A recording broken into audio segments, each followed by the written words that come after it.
Naval Academy was founded in 1845, but do you know why? Today, on A History of the Navy in 100 Objects, we take a quick look at the events that led up to the founding of the U.S. Naval Academy.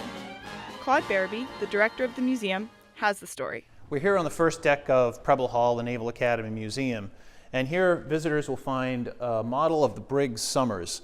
The Somers was one of the fastest ships in the fleet in 1842 when she was commanded by Alexander Slidell Mackenzie. He was from a very famous family in the United States Navy at the time. He was related to the Perrys, to the Rogers.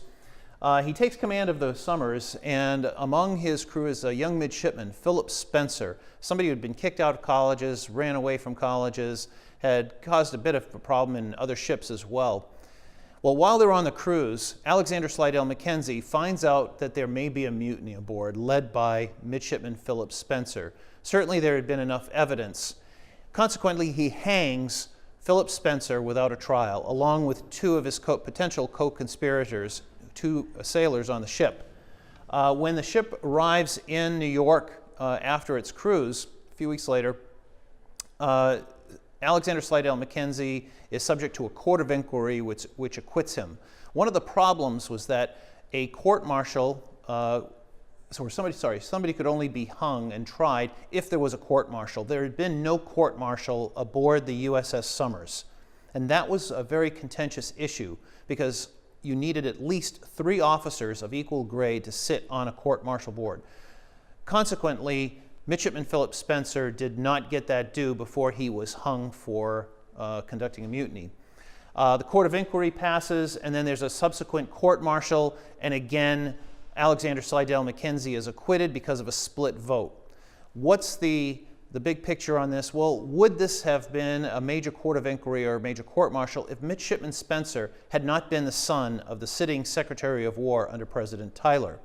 The second issue is that the Court of Public Opinion believes that midshipmen need to be trained in a better environment than the ships that they had been for decades.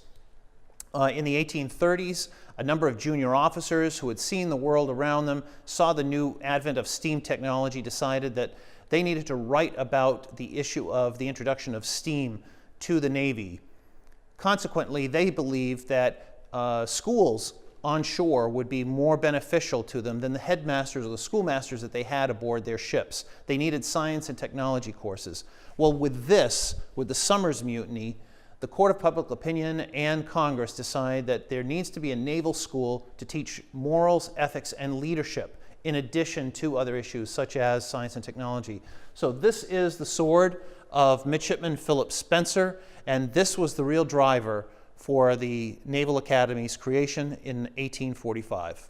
Thanks for joining us on today's podcast. Tune in again soon to hear more stories like this one.